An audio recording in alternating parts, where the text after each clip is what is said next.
Kung saalang may manok mga par ay dapat pinupuntahan. At eto na mga par, hawak ko na ang itim na manok. Par, yung kursonada ko yung itim na yan par, yan o tumatakbo. For today's video nga pala mga par ay pupunta tayo doon sa bilihan ng mga native na manok. Siyempre mga par, susuot muna natin ang pangmalupitang salamin. At siyempre papainitin muna natin itong ating kabayo ay motor pala mga par. At siyempre sinabit ko rin yung aking helmet dyan para may suporta tayo kung sakali mang may huli sa daan. So ayun na nga mga par, palis na nga ako dito at papunta na nga ako doon sa bilihan ng mga native na manok. At dahil nga nakakasawa na rin mga pritong manok sa gilid-gilid ay pupuntahan naman natin yung mga native na manok kung saan ay makakabili tayo doon mga par ng napakasarap na native.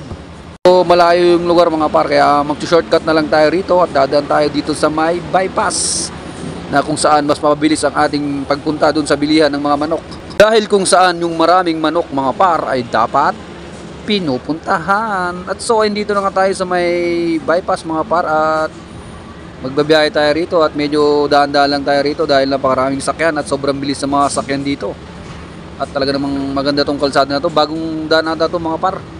Papunta ata to sa Sierra Madre mga par, ayan o. Pataas baba itong daan na to mga par. Yan o. So ayun na nga mga par, ito yung pupunta nating lugar o. Yan, titingnan natin kung saan pupunta tayo. Ayan par, dito tayo pupunta. Talaga naman napaka-aliwalas ang panahon ngayon mga par. So ayun na nga mga par, malapit na nga ako dun sa may bilihan ng native. At andito na nga ako agad sa kanilang gate dahil pinutol ko na dahil sobrang haba, malayo kasi mga par.